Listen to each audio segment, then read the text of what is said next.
안녕하십니까. 건국대학교 사학과 신병주 교수입니다. 이번 시간에는 우리 고전 소설을 통해서 이 역사를 좀 더 흥미롭게 알아보는 그런 시간을 갖도록 하겠습니다. 춘향전이라든가 흥부전, 허생전, 심청전, 아마 학창 시절 국어 시간에도 이 고전 소설 많이 등장하는데요. 이 고전 소설 그 속으로 들어가 보면 정말 거기에는 많은 역사 이야기가 담겨 있고, 왜 이런 일들이 그 당시에 벌어졌는지 이런 면모들을 하나하나 정말 들여다보면서 또 우리 고전의 또 참맛을 알아가는 바로 그런 시간을 제가 이제 소개하려고 합니다. 정말 많은 그 고전 소설이 있죠. 대표적으로 흥부전, 춘향전, 심청전. 근데 이 재밌는 것은 이런 고전 소설도 상당히 그 비현실적인 내용이 사실 많아요. 대표적으로 심청전 같은 경우 심청이 용궁에도 들어가고 아버지를 위해서 공양미 300석에 팔려가고 사실은 되게 비현실적인 내용인데, 거기에는 또 그 시대상을 보여주는, 왜 심청과 같은 그런 정말 그 효녀가 또 이 부각이 되는 그런 시대가 있었는지, 그리고 그것을 통해서 또 무엇을 보여주려고 하는지, 또 이제 우리 흥부전과 같은 이야기에서도 그냥 보면 아주 그 마음씨 고약한 형과 아주 그 가난하지만 착한 동생 이야기 같지만, 또 한편으로 보면 그 속에는 당시의 이 분홍과 빈농의 이런 갈등과 화해가 담겨 있다라는 거죠. 그래서 이 고전 소설 중에서 특히 인기가 있는 소설들은 그 시대의 이순직한 인물이에요. 정말 황당한 인물은 또 등장을 하지 않아요. 대표적으로 우리 춘향과 같은 인물도 그 시대의 그런 여성의 정절이 중요시되던 시대에 충분히 등장할 수 있는 그런 인물이고, 변사또와 같이 아주 그 탐욕스러운 그런 사또도 또 그 있음직한 바로 그런 인물들이 고전 소설에 등장하다 보니까 사람들이 더 흥미를 가지고 열광을 한다라는 거죠. 그래서 대표적으로 우리 전우치전이라는 이 소설 같은 경우, 예전에 우리 그 강동원 씨가 주인공으로 나왔던 그 영화로도 나왔는데, 그 도수라는 것 같지만 거기서도 그 시대의 어떤 도가적인 분위기가 상당히 그 지배했던 시대상이라든가, 또 요 소설의 무대가 개성지역인데 개성지역에 특히 그런 면모가 두드러져요. 그러다 보니까 그런 개성지역을 배경으로 하는 전우치라는 인물의 등장을 이야기한다는 거죠. 지금 또 우리 소설을 쓰는데 정말 그 지방에서 올라와서 고시 공부하는 그런 그 학생의 분투기를 담은 그런 소설을 쓴다라고 했을 때 배경 무대를 저 강남의 청담동이나 압구정동 하면 리얼리티가 떨어지잖아요. 신림동 정도 딱 그 무대를 삼아야 이게 정말 현실감이 오죠. 바로 그런 모습이 고전 소설에서도 드러납니다. 그리고 우리 홍길동전과 같은 소설은 서울이 차별받던 시대 상황을 보여주는데, 이것도 정말 조선이라는 사회에서는 양반이 첩을 두는 것이 허용되던 시대예요. 그러다 보니까 자연스럽게 그 첩의 자식들인 서울들이 양산이 될 수밖에 없었고, 그런 서울이 차별받던 시대에 홍길동이라는 영웅을 등장시켜서 그것을 극복해 나간다는 거죠. 그리고 이 흥부전과 같은 소설도 잘 생각해 보면, 왜 저 형은 저렇게 잘 사는데 동생은 왜 저렇게 가난하지? 거기에 대한 해답 중에 하나가 조선 후기 장자 상속제가 정착이 돼요. 그러니까 이 장남한테 재산이 거의 다 이제 그 상속이 되다 보니까 아주 그 잘 사는 장남은 정말 그 놀부를 대표하고, 이 흥부는 바로 이 재산 상속을 제대로 받지 못하는 대부분의 차남을 반영하는 또 그런 시대상이 드러납니다. 그리고 우리 박시전과 허생전과 같은 소설은 또 사실 어떻게 보면 상대적이라고 할 수 있는데요.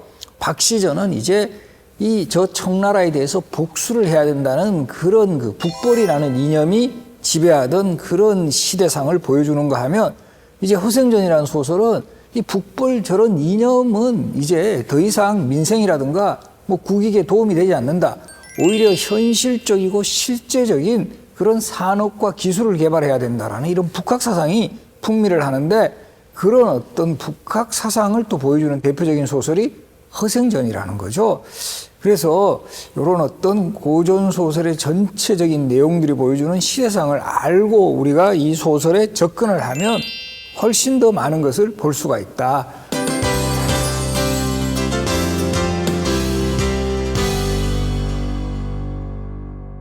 먼저 우리 박시전이라는 소설 아마 많은 분들 알고 계실 건데요. 이 박시전이라는 소설의 배경은 병자호란이에요. 1636년 12월 바로 이 청나라 그 군대가 바로 이 조선에 쳐들어왔고, 그 당시에는 청나라 황제 청태종 홍타이시라는 인물이 직접 쳐들어와요. 그래서 이 인조를 비롯한 조선 왕실이 강화도로 가는 피난길마저 막혀서 그 남한산성으로 할 수 없이 들어갔고, 그곳에서 47일을 버티다가 결국은 항복을 하게 됩니다. 그러면서 이제 청나라하고 조선은 군신의 관계를 맺었고, 그때 그 청나라 황제 앞에서 조선의 왕 인조가 지금의 그 송파구 그 삼전동 쪽 삼전도라고 불렀어요. 그때는 삼전나루인데, 이곳에서 300구고도 3번 절하고 9번 머리를 조아리는 치욕적인 항복의식을 하게 되는 이런 그 상황을 겪었다라는 거죠. 그 당시에 이 정말 겨울 강추위 속에서 대략 한 50여일 정도 버틸 수 있는 뭐 식량 정도가 남아 있었는데, 바로 이제 정확하게 이것이 다 고갈이 되자 이제 항복을 할 수밖에 없었다라는 거죠.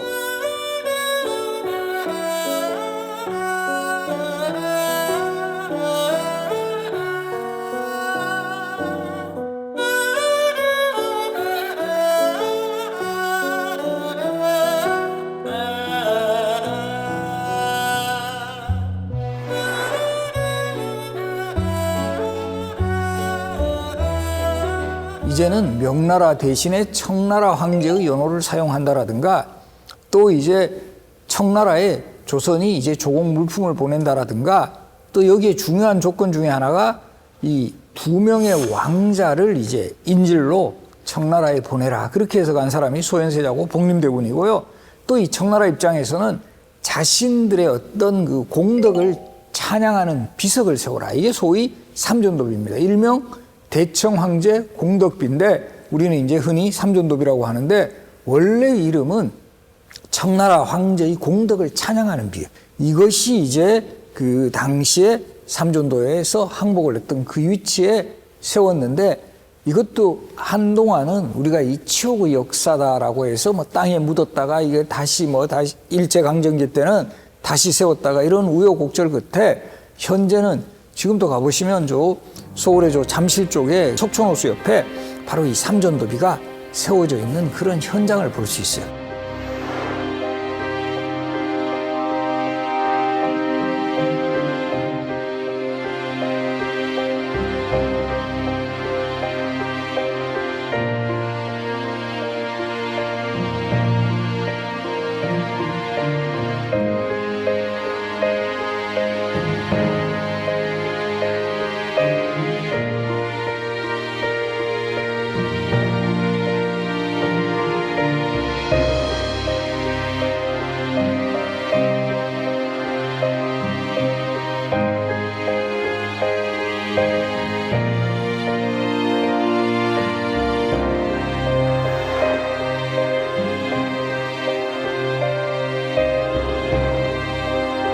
또 여기에 끝나지 않고 많은 조선인들이 포로로 청나라에 끌려갔고, 거기서 정말 겨우 살아 돌아온 여성들은 뭐라고 불렀죠?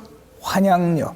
고향으로 돌아온 여인이란 정말 좋은 뜻인데, 이게 저 청나라 가서 제대로 이제 자기의 그런 정조도 못 지킨 여인, 이런 논리로 정말 사회에서 환양년 이렇게 비하하기 시작합니다.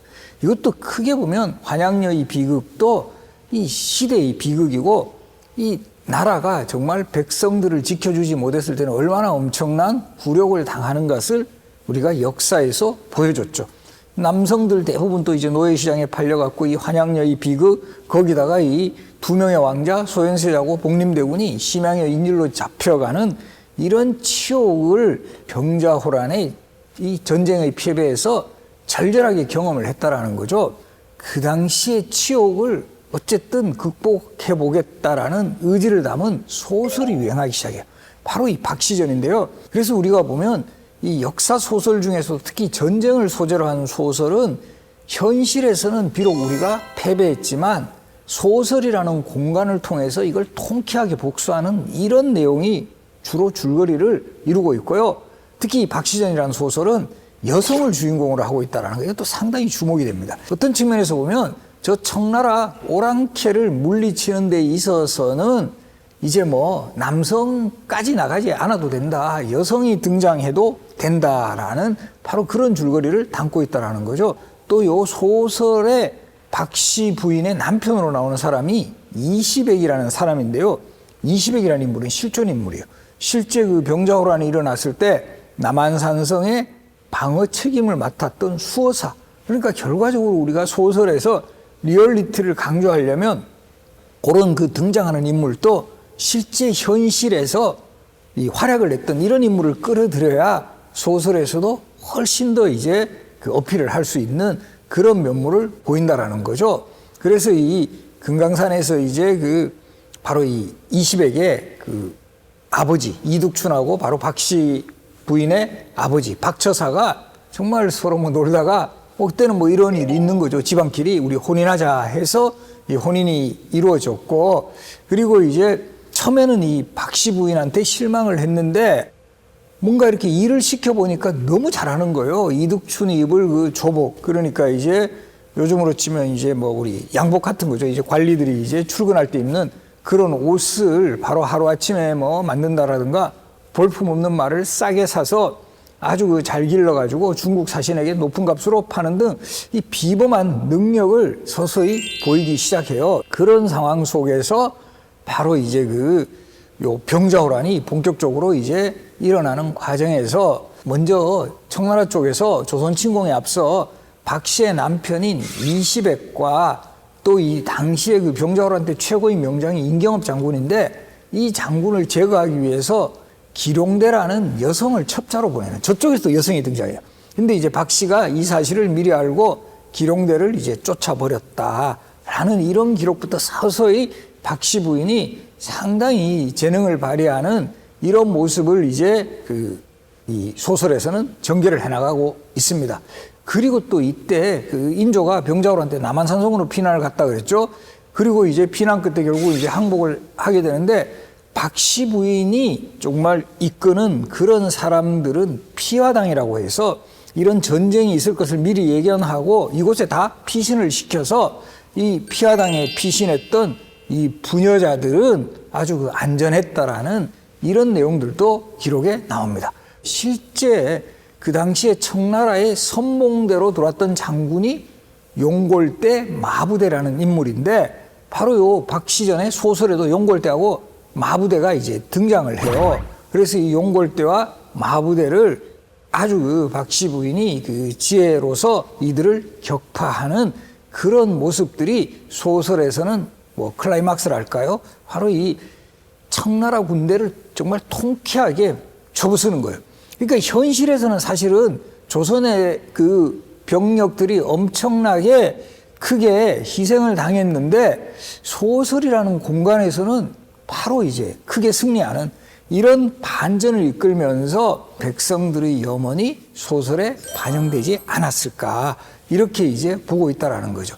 뭐 미국 드라마 원더우먼 같은 경우도 처음에는 상당히 그냥 평범해 보이는 여인이 정말 엄청난 힘을 발휘하는 이런 모티브들은 바로 원더우먼 사례라든가, 물론 남성이긴 하지만 슈퍼맨 사례 같은 데서도 그런 이런 영화나 드라마의 원조쯤 되는 게 박시전이다, 이렇게 기억을 하셔도 좋을 것 같습니다.